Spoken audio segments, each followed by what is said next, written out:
Welcome to this episode of MyDiabetesHQ Live. Hello, my name is LaPorcha Carter. I'm the Senior Manager for Chronic Disease Prevention at Harris County Public Health, and I also serve on the core team of Cities Changing Diabetes Houston. As a follow-up to last week's conversation on supporting and providing resources for caregivers, our Cities Changing Diabetes Houston team thought it would be helpful to have an open and transparent conversation with former and current caregivers. Hopefully, you will find their insight and experience insightful and useful. Today's episode is coming up right now. You don't want to miss this.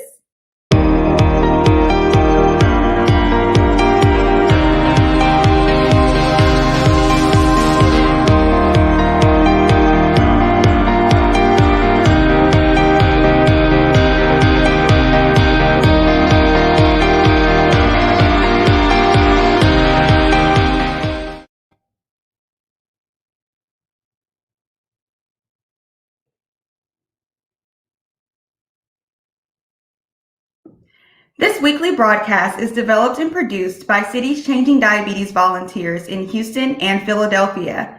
Our two cities are the U.S. members of a global network of 36 cities working to improve diabetes prevention, care, and management around the world. You can learn more about Cities Changing Diabetes by going to citieschangingdiabetes.com. The purpose of MyDiabetesHQ Live is to help people with diabetes and their support teams. Today, I am joined by Connie Assiff, Senior Health Outreach Coordinator at Harris County Public Health. We also have Cities Changing Diabetes core team members, Serena Valentine, CEO of Core Initiatives, and Umesh Verma, CEO of Land. Good morning, everybody. Welcome. Good morning. If you missed last week's episode of MyDiabetesHQ, I encourage you to go take a listen. We discuss strategies and resources available to support those providing care for those living with diabetes. So today's discussion will be a continuation as we dive deeper into the ins and outs of caregiving and the impacts on family and relationship dynamics. So just like last week, we want to know if you guys are a caregiver. If you are, drop it in the chat wherever you're watching. We'd love to connect. So the first question that I have for the panel this morning is, how would you differentiate caregiving for someone with a temporary illness or injury between caregiving for someone with a chronic condition such as diabetes? Anyone can go first. Well, okay. I'll be happy to maybe get that started. In our case, my daughter Reva was diagnosed at 11 years of age as a type 1 diabetic. So, my lens is all through type 1. And I can tell you how life changed in that one instance. Overnight, our whole life changed. We had to figure out how to manage blood sugars, insulin to carb ratios, basal rates, so on and so forth. But more importantly, we had to realize that this was a lifelong issue. It wasn't like you go in, you get treated, you take it head on, and hopefully you become successful on the other end. This was a lifelong change, and it required change not just in our daughter and her way of approaching life, but also for our entire family and extended family. So, myself, my wife, her siblings, grandparents, aunts, uncles, our immediate support system, everybody was pulled in and and provided support. So it was a life-changing situation. And the other thing is that, we realized that this was about living, I call it about living on 911. It was always on speed dial. So that change was a radical shift from being able to live a carefree life to a very measured, monitored, managed life for not just us, but also our child and, our immediate families. So a lot of different management techniques and just changing life perspectives. No, and that's an interesting perspective too, to say, it wasn't just a change for your daughter who was diagnosed with type 1, it was a change for the entire family, right? For your life. If you think about a temporary injury, like someone breaking an arm, your arm heals and then your family goes back to normal, right? But this is a lifelong change where everyone's behaviors have to change. Thank you for sharing that. Connie, Serena?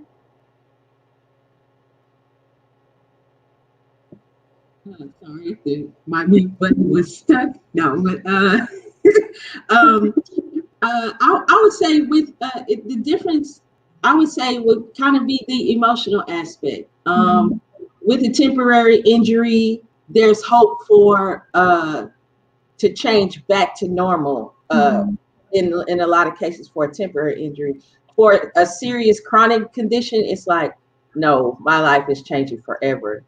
So it's like getting in your mind, like, oh my gosh, like everything has to change forever. Nothing's ever going back to it how it was before. Right. So I think that emotional part, it you know, that's the difference between the two. For sure, for sure. Connie? I want to piggyback off of both of these excellent being on 911. I definitely get that. And then the emotional aspect. So what we have to do as caregivers then is we have to realize that it is a marathon. It isn't a sprint, something that's going to just get back to normal. And so we have to pace ourselves, because if we're always at a heightened sense of alert awareness, I mean, it's good, but it's bad for our emotional system, not only for ourselves, but for the person that we're caring for.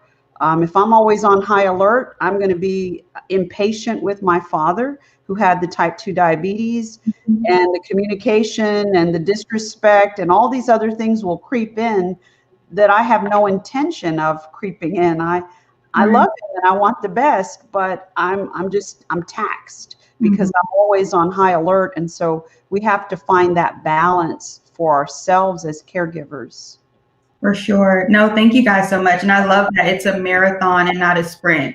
It's an emotional wellness marathon. You know, it's a caregiving marathon. All of it is a marathon and not a sprint. So, and I love that you guys all have that perspective of caregiving for a loved one. And so I'd like to continue that question with, how did your relationship change once you took on the role of caregiver? So Connie, you mentioned your father, and Umesh, you mentioned your daughter, right? So you were either a parent or a child. How did that relationship change when you took on the role of caregiver? And then can you tell us, did that change happen over time? Connie, we'll start with you. Okay, I'll go ahead and start. So with my dad, even in my culture, you know, he's always in control of things, and I'm used to him handling everything. So I wanted to not try to take control over his life, but basically come alongside him and listen to his concerns and try to help the best that I can. And so it was something that evolved over time. He kind of relinquished and said, you know what, why don't you set up the doctor's appointments? He didn't like doing that. So perfect. I love, you know, just tell me what's a better time. And I made sure I could go with him because I felt like two heads were better than one when listening to the doctor and instructions. So it's something that it's a give and take. Just like any relationship, we say, what are you better at? What are you not? And then we just had every week, we had our little meetings that, you know, okay, this is what we're doing. This is how we're managing this. But I always wanted to maintain that sense of respect and make sure he had dignity in his care and, you know, not take over things. Yeah, no, I love that. Thank you. Umesh, Serena? I'll let Serena go first.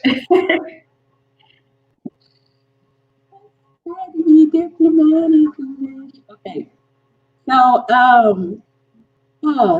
in my case, I am the type 2 diabetic and I'm caregiving for a special needs child. So, it wasn't a change. You know, when your child is born, you're caring for your child as a baby. My son was diagnosed with autism at age 4. So, our relationship didn't change. It was kind of like building how he sees me and how I see him. And, you know, with autism, it's kind of tricky. Things move a little slower. And even as a parent, you see other parents with their kids, they're moving forward, they're walking, they're talking, they're doing this and they're doing that. And then for me, it was like I had to be patient because all of those things come slower. Even to this day, his speech and language is not developed. So communication is nonverbal. I have to pay attention to facial expressions, how he's moving, certain things he normally does. Oh, he's doing this different. So what's going on? So it's a learning process. He's as a matter of fact, he'll be 12 next Friday, and so I'm now we're getting into adolescent stage, Yeah. and so I'm learning. Okay, I'll just put it that way. I'm learning how to let go a little bit, even as a caregiver. You know, you think, okay, I've been doing this way this long, but now because things are changing, stages of life have changed. You have to roll with the stage of life that's changing and adapt. So, yeah. Yeah, no, that's awesome. I love what you said about your relationship, not necessarily changing, but building. I think that's really awesome to look at it that way. Umesh? Yeah, so the first thing is, from a parent's perspective, as also caregiver, parenting never stops, and neither does caregiving. They run in parallel. And so that balance about, you give your unconditional love and support to your child, and we still have to learn when to discipline and when not to discipline. Where's that boundary of unconditional love, caring, consideration, empathy when she's not feeling well and then these are children, they press the boundaries at that stage, even when as they grow up, there are things that you tend to say, okay, and that's the balance that is hard, and you have to constantly balance is, okay, what of it is related to the sickness or the illness versus what of it is just pure bad behavior or the needs of discipline and bringing back the guardrails. So, and I think the other side of it is that what is not very often talked about is also what the impact on siblings and how you have to parent as a caregiver. You're not just parenting the person who has the condition, but you have to parent the siblings as well because everybody learns from each other, and what's okay for one may or may not be okay for the other. And so then your next question, your next part of the question was how has it changed over a period of time?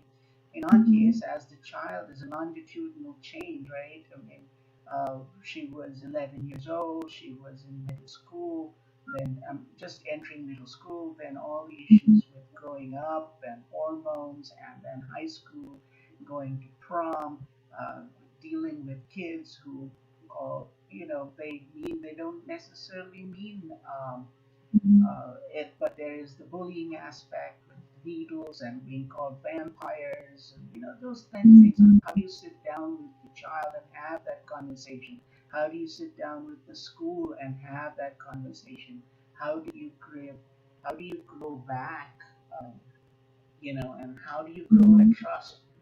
And then when she grows up and she's about to go to college, what are those changes? All of a sudden, you move away from the home and in a very controlled environment to allowing them to have enough freedom to make their own choices.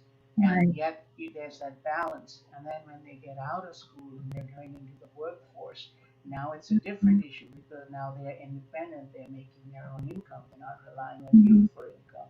And you want to see them grow and you have to support and nourish them. And then I just wanted to say one more thing is that family support is so, so important. And I couldn't give enough kudos to my wife, who has been this, central nervous system and nucleus of our family. She kept everything together, and kept the kids together, kept invested so much of herself. And today is her birthday, so and I hope she's watching. And happy birthday, baby!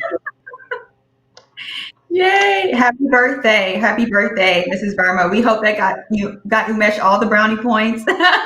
Happy birthday, we love it. And you mentioned a really good thing, right? Like family support. We love that. all of you guys provide care for a family member and, help them walk through their condition. And you guys are so on point. We were talking about balance. So we talked about how your relationship changed. The next question was actually about that balance, right? Balancing your role as a parent or a child with the role of caregiver. And you guys touched on it so well. But I want to know, was that balance, did you find that balance intentionally, or did it happen naturally? I think, Umesh, you talked about, like, as your daughter got older, right, you just had to adjust. Was that adjustment natural, like, let's just roll with the punches, roll with the flow? Or, was that more something like okay, we need to be intentional about this, and, how do I balance this role? Like Connie mentioned earlier in the meeting. So I really want to talk about that. How'd you find that balance? Yeah, so in our case, I think it was quite intentional. I mean, we really tried to be, from the very beginning, we asked Reva to own her condition.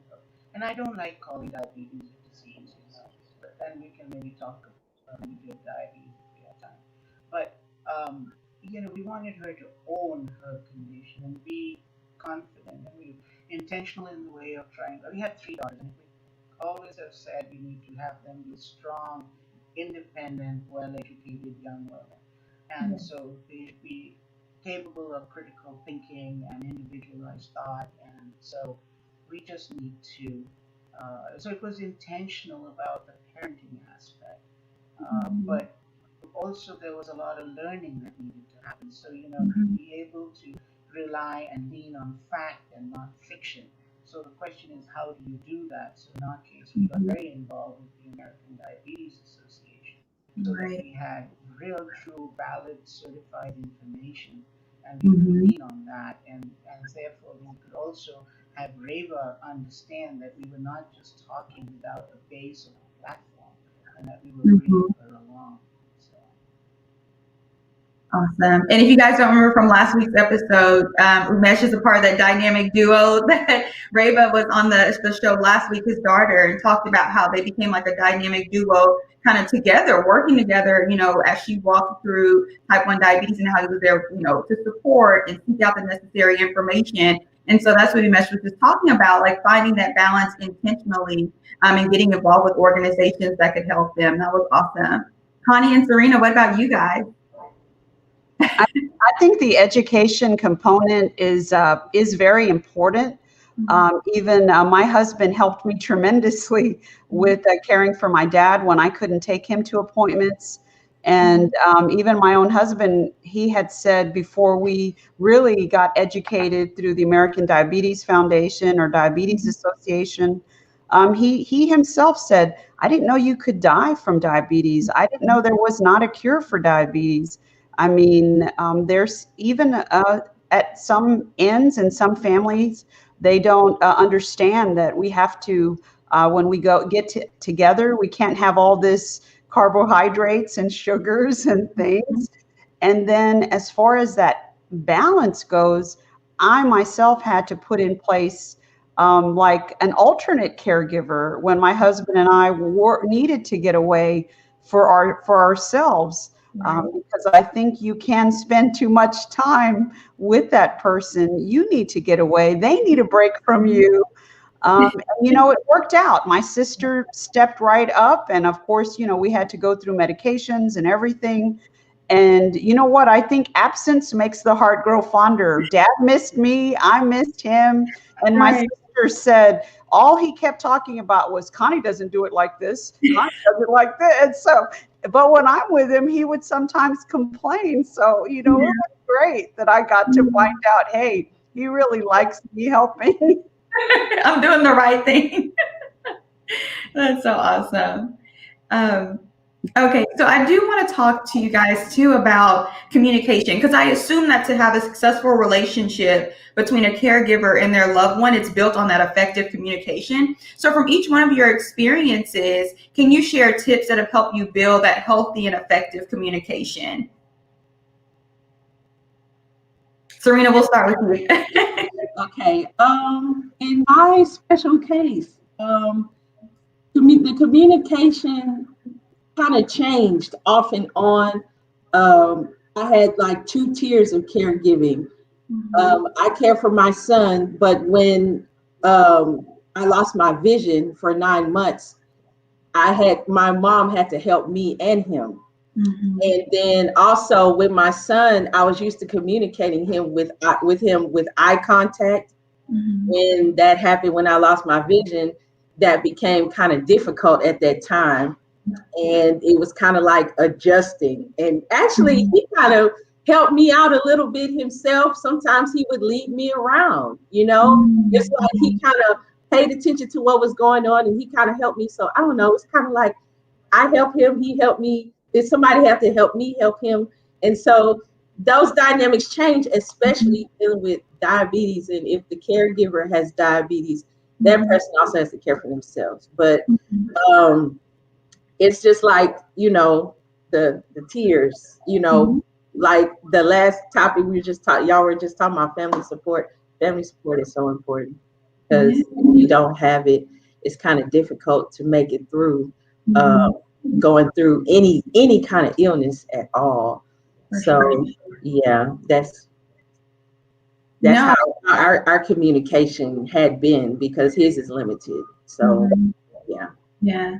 No, and thank you for sharing that unique perspective, because not only do you guys have effective communication, but I like how you said, because of this condition, right? Like, it's unpredictable. And so the way that you communicate can sometimes change, but it's still effective. It just, you change the way you communicate. So that was such a unique perspective. Connie and Umesh, what about you guys? Some tips about effective communication. Well, what I would say is, I made sure I like to talk a lot. I have to say, my dad knows it, and sometimes I really needed to step back and listen. At one point, he said, "I don't want to take this metformin anymore. I don't want to do it." And so I had to say, "Well, tell me why. Tell me what's going on." And then I found out, this is, it took a little bit. He didn't tell me right away. I don't know why. Maybe embarrassment, but it was making his stomach loose. And so then he said, I mean, that's not a conversation that a father-daughter would normally have. And maybe he was embarrassed to talk to me about that. And, we were able to talk to the doctor. I was able to say, well, let's talk to the doctor about extended release. Maybe his friends sat around and they were talking about, well, this is what worked for me. And I said to my dad, well, I mean, that's great that you're able to talk to friends of yours that have similar conditions or diabetes as well. But let's talk to your doctor. Just see what he has to say. And if you don't want me in the room when you're at your appointment, I can step out. And there were times when I did step out because culturally, even though I wanted to know everything that was going on, I still wanted him to maintain his dignity. And so it kind of goes back in a way, not only to your culture, my culture, but the nonverbal cues. When I could see his face that he was uncomfortable, I'd say, I'm going to step out. And maybe later I'll talk to the doctor about it, just to make sure that he maintains his dignity. For sure. No, that's awesome. Just to take a step back and listen. And I think you touched on another important role of a caregiver, which is advocate. We talked about that a little bit last week, about advocating for the person that you're giving care for and for yourself. And so part of that communication is listening and then becoming their advocate. So thank you for bringing that up, Connie. What about you, Umesh? Yeah, so communication is absolutely key, but along with communication is the continued trustworthiness, right? Mhm. And as a parent, when you are bringing your child up, one of the most important things is to be able to communicate to the child that says there are some things that we are having a conversation around, or what we're doing that we're going to disagree on. And I may have to step in and say, no, I don't agree, and no, you're not going to do it this way. But yet, giving them the confidence that when things go wrong and don't go their way, they should not confuse that with saying that they are not loved, and that they should still be able to reach out and say, listen, I'm in trouble, I need your help right now, and you'll be there as a parent unconditionally. That, I think, is a huge piece of what we have really tried to do much here, is to say, no, do not confuse correction or discipline with lack of love or lack of trust. So trust and love and respect. And the other thing is, they are going through so much with their changes in their bodies and their confusion and just other kids and other things around them. They're going through learning, they're making mistakes. The whole idea is, if you're going to make a mistake, it's okay, but learn and get better from it. And we are here for you, and trust that we will always be here for you. I think that has been the most important thing, is to communicate that no matter what situation you're in, health-wise or otherwise, we may not necessarily agree with your decision, but we are here for you unconditionally. And to communicate that. And then I would touch on one other aspect that is very rarely spoken about, but mental health. This is such a demanding disease. It is such it just totally knocks you off your game. You could be running around at very high performance levels, and then all of a sudden, a catheter or whatever gets ripped out in the middle of the night, and your blood sugars are at 500 in the morning, and you just lost 2 days of productivity getting back on your feet, at least. And so the ability to be able to shore them up, and the mental anguish that people go through. And sometimes you are ill-equipped as a family to really deal with that. So really engaging professional counselors, and reaching out to mental health professionals, and including them in your circle of trust and into your care, just the day-to-day care, and thinking of them as more as professional mental coaches, and bringing them into the circle of care, I think is so important. We've really relied on that. Yeah, you dropped a lot of good gems right there, Umesh. You dropped a lot of good gems. And, we talked last week too about the importance of mental health for the caregiver and for, the person living with diabetes. And I encourage everyone to go back and watch that episode a couple weeks ago. I think it was about mental health and that importance, because you're right, diabetes is such a demanding disease and it changes from day to day. But one thing, Umesh, that you always touch on, I think is so important, is that you walk through this as a family, and really built that trust, with your daughter, right? As a father, yes, but then also as a caregiver, you touch on that importance of building that trust. Like, at the foundation of communication is building that trust between each other. And so I just love that perspective. Every time you talk about that, it's like dropping gems, like how your family just rallied around Reva and really worked together to walk through that. So that's awesome. Thank you for sharing that. So I want to talk about boundaries and it's not easy. This is not easy. No. People who are watching, this is hard stuff. For sure. You just have to look it in the eye, and you got to grind through it. Yes, keep going. Yeah, absolutely. And we'll share a little bit about resources too at the end, Umesh. I think you touched on it perfectly, about, finding that mental health counselor, or finding something that really helps you, or the family kind of walk through it and be stronger through it. So I think that's awesome, to be honest and open and transparent, that it is, difficult. It's not easy, but it can be done. And so with that, we want to talk a little bit too about boundaries and expectations. I think it was Connie that kind of tiptoed on that, like boundaries and I'm going on vacation, or know when to take a break. I think it was you, Connie, that mentioned that earlier. So what are some of the boundaries and expectations that you had to set with your loved one? And was it a difficult process? And then also, if you could share with us, like, give any advice, like, right, like, how did you set those boundaries and expectations? And then give advice to caregivers that are watching this and saying, hey, I need to know how to set some boundaries and expectations. So talk a little bit about what that looks like for each one of you. I think you just have to take some time, whether it be a vacation, but even during the week, I had to have some downtime. Unless it was an emergency. I do work, and so I needed some extra support, and I needed to make sure that I wasn't worried about my dad. He called, make sure that neighbors lived, family members, he lived very close to family members. We did that intentionally. So if there was an emergency, they knew, okay, this is the plan of action. So it's kind of like building upon the family support, as well as the boundaries of this is my time that I need to do this. And so it kind of all worked together, but it's always changing and we always had to tweak it. And I think the main thing as a caregiver is not to beat myself up. I would make some mistakes.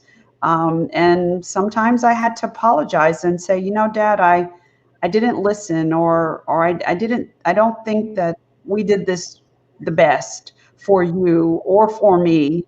But that I matter too. And I think I didn't want to get lost. I'm part of this team as well. And he knew that I couldn't do my best if I wasn't taking care of myself. And as a father, he still would say, you need to take time. And I love that because, you know, so that was just great. And our relationship, you know, we really got a lot closer, and I miss him. Awesome. Thank you for sharing that, Connie. Umesh, Serena? Okay. Well, I want to piggyback on what Connie said about taking care of yourself. Okay, sometimes I know a lot of people tell me, well, what if you can't go away? What if you have to stay where you are? I would say pick some time during the day or even in the evening to just do something that helps you. For me, it's my 30-minute workouts. Okay.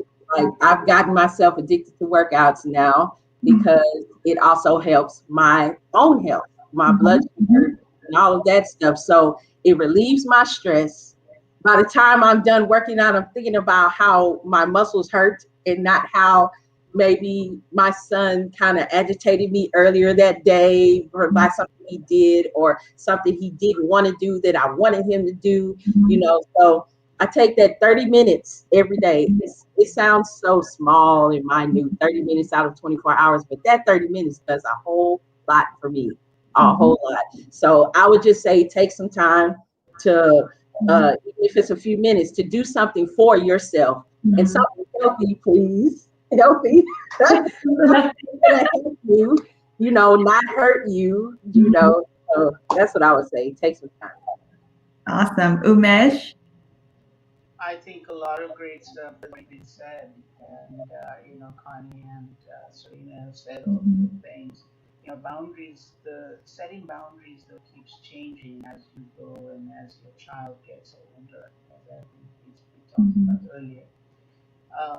The thing that you know, from our side, we also have always had to worry about being what's called helicopter parents, and trying to back off of being helicopter parents and saying, where's the me time? And you know, I have to give a lot of credit to my daughter as well as my wife for really keeping on pointing out and saying, maybe you want to back off a little bit on this issue. Maybe you want to give some more room for independent thought and independent growth. Maybe you want to give some more room for people to start making their own decisions and being accountable for their own decisions.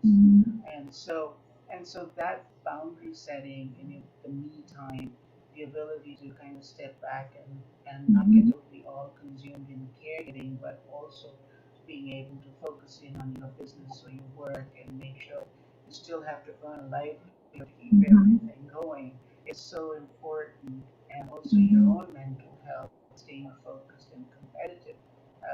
It can all just kind of go down and spiral down if you don't have that boundary setting, if you don't have that time. And you want to make sure that you're there for the person when they need it, but yet want to have them be accountable for their decision making. And they should be making good decisions. Awesome. Each one of you said something so great. I love what Connie said about, you know, don't be afraid to apologize. Like you may be, you know, setting your boundaries and expectations, but in that process, making mistakes. And so not being afraid to apologize, that helps in the boundary setting. And Serena, taking a step back, you know, find that time in the day. Maybe it's 30 minutes to work out. I think you said something healthy. Find something that's going to help you and not hurt you, but to take your brain off of what you do during the day and, you know, all of those boundaries and expectations and all that pressure, finding a moment to do something for you. And then Umesh, you know, just backing off and letting that person have some sort of independence in that process. Like, yes, have boundaries, but allow for that person to have some independence. Those were all really great perspectives. And we're on our last question, which I don't want the conversation to end because it's been so great. But I do want to bring it back to diabetes specifically, and talk about uncontrolled blood sugar a little bit. So how does uncontrolled blood sugar impact the needs and behaviors of the person receiving care? And then how does it then impact the caregiver? Because someone's probably watching this and saying, but you don't understand, this is what's going on. So let's talk a little bit about how uncontrolled blood sugar impacts both the person receiving care and the person that has the uncontrolled blood sugar. Okay, I'll start. When I was being cared for, I had about a 2-year period where I was just sick. I couldn't do anything. There was a time I was bound to my bed for 6 months, and that had nothing to do with losing the eyesight. That was my liver. I had fatty liver disease. I was dealing with my kidneys, neuropathy, all of that stuff at the same time. That will definitely impact your family to the point where now they're scared that you're gonna die. I hate to use that term, but it is what it is. Right. They're scared that you're not gonna make it. And it was because of my uncontrolled blood sugars. And it wasn't that I didn't want to help myself. It was at the time, I didn't know. So I had lack of education on what was going on with me and my body. Why did I need to do this? Why did I need to do that? And so, and my family was looking to me to tell them what was going on. And I'm like, I can't tell you because I don't know. I don't know exactly. So when it comes to dealing with uncontrolled blood sugars, any complication can happen in your body. Everyone's body's different. One person who has diabetes, they may experience neuropathy, the next person retinopathy, the next person, it could be, they're circulatory, they're having circulatory issues or cardiovascular disease. You never know. And so that's why it is so important to keep your blood sugars regulated. I tell people in peer support all the time, that is the bottom line. The bottom line is keep your blood sugars regulated so that you won't have to deal with these complications. And the people that care for you can be more confident in knowing that, okay, this person I'm caring for is going to be okay. They're not going to care for you in fear, because when you're caring in fear, then you become controlling and you're like, why aren't you doing what you're supposed to do? And why aren't you doing this? And then it becomes a really tumultuous relationship.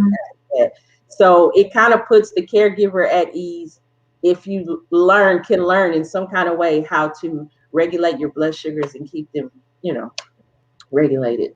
Absolutely. Thank you for sharing that, for sure. Connie, Umesh? My dad, he had his blood sugars controlled for many, many years with medications and good communication with the doctor. But towards the end of his life, he had an open wound, and ultimately that's how he passed. We couldn't get that open wound to heal, and so he had very bad uncontrolled blood sugar because of the infection. And that was probably the most difficult time for me personally, because he normally was very calm, loving. And at that point, he was not. He was very upset. He knew that he had uncontrolled blood sugars, and he knew that this wound wasn't closing, healing. And so he just took it out on me. I mean, he would get angry and yell. And I had been a caregiver previously, so I knew not to take that personally. But even though I knew that, I mean, that was still my dad. And I felt like I was doing something wrong, even though I knew I wasn't. I was doing the best I could. It was the emotions that were just taking over the situation. So that's a different perspective entirely.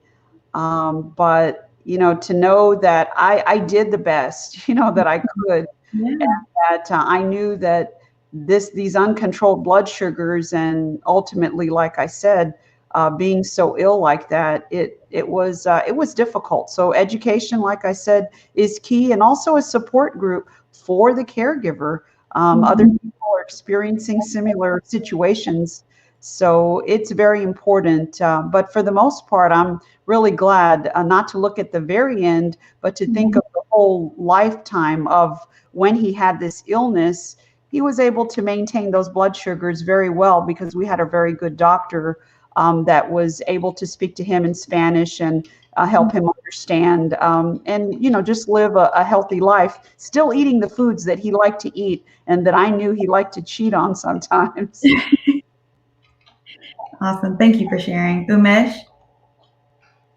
Yeah, sure. So, I have over the last 17 years that I've been involved and at a very direct level with my daughter. But, in our life, even my grandfather uh, had diabetes. So we've been aware of diabetes, been around diabetes, but, it became very personal with our daughter. And um, blood sugars is the root of all evils. It's really that blood sugar control. It's that when your blood sugars are high or they're rocketing up and down, and the whole issue of uncontrolled is not just that it's high, it's also the oscillation between highs and lows, and the danger that is posed when someone is dropping, their sugar is dropping and it's dropping rapidly, and you start seeing their hands start shake, and you start seeing the eyes start roll, and they start sweating profusely, and they say, uh, "Dad, I'm about to faint," and going into or having a blackout is so scary, um, and so uncontrolled blood sugars also lead to a lot of irritation. So you don't know whether somebody is reacting just because they are in a bad mood, or if it's really diabetes induced. You don't know if their performance at that point in time, like with my daughter, we would be studying for an exam or a test, and I would notice that when her sugars were high, and if we covered material, then when it was a normal range and we went over the material, sometimes there was a lack of understanding. There was that, what so is there a retention issue as far as information when sugars are uncontrolled? People don't remember certain conversations between a high and a low. So there's so many ways in the performance of blood sugars. The blood sugar control can change the performance of an individual, which then changes the trajectory that they are on life. And so, blood sugar and blood sugar control is so important. And I'm probably taking up too much time on this segment, but that is what drives me. And in the last 7 years, being a technologist, I have really felt that we have not made the kind of changes in technology and the technology assistance. Yes, we have a pump. Yes, we have a catheter. Yes, we have a blood glucose monitor. But we still have to prick our fingers 5 times a day. We still have to recalibrate sensors. We still have to fill our insulin. We still have to take our blood sugars. This is compare that to cars and the car experience that you had driving cars over the last 17 years. It's all totally seamlessly integrated. In today's world, why should I care about what my blood sugar reading is? It should be automated, it should be integrated, it should be seamless, it should be resilient. And so that's my big thing that I'm advocating for right now. That's where my daughter and I are really passionate about advocating for the For sure. seamless, integrated, intelligent, resilient insulin delivery and management systems. Because if you take care of blood sugar levels, imagine what that does. It will stabilize the cost of insurance, the cost of insulin. It will stabilize the time and energy and resources that go into managing and having backup materials and travel and thinking through all the different issues of day-to-day life management. It will give you more sleep. If you have more sleep and you don't have to worry about sleep, it will reduce your stress. If it reduces your stress, you have less mental health issues. You have Mhm. less diabetes-related complications. And then you will live a more productive life. We will contribute to the GDP better, and our country and our world will be just that much more productive.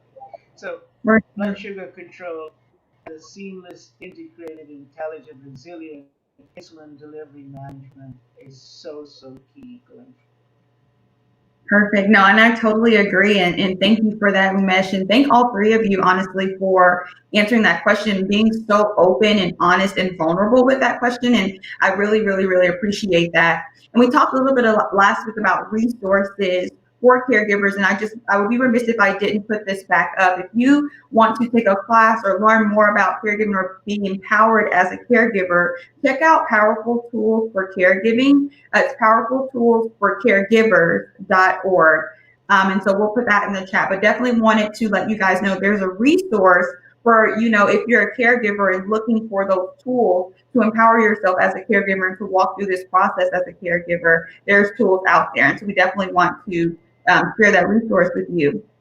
Thank you so much to each one of the panelists who are also caregivers for being on today and being so willing to openly share your experience with diabetes and caregiving. Like you mentioned, it's a dynamic and demanding disease and ever changing. And you guys were so open about your experiences. And to our viewers, we hope that this conversation was helpful to you, especially if you feel this way as a caregiver, if you've related to some of these experiences as a caregiver yourself. We hope that you know that you are not alone. So please feel free to share your individual experiences with us wherever you're viewing today's episode. So thank you guys so much. We have a quick survey on YouTube and Facebook where we would like to get your feedback on the program as well as recommendations for future episodes. So please make MyDiabetesHQ Live better by filling out that survey. Mark your calendars. We'll be broadcasting every Saturday, 10 a.m. Central and 11 a.m. Eastern Standard Time. Our next episode will air Saturday, March 13th. Thank you for being a part of My Diabetes HQ community. See you guys next time. Thank you so much.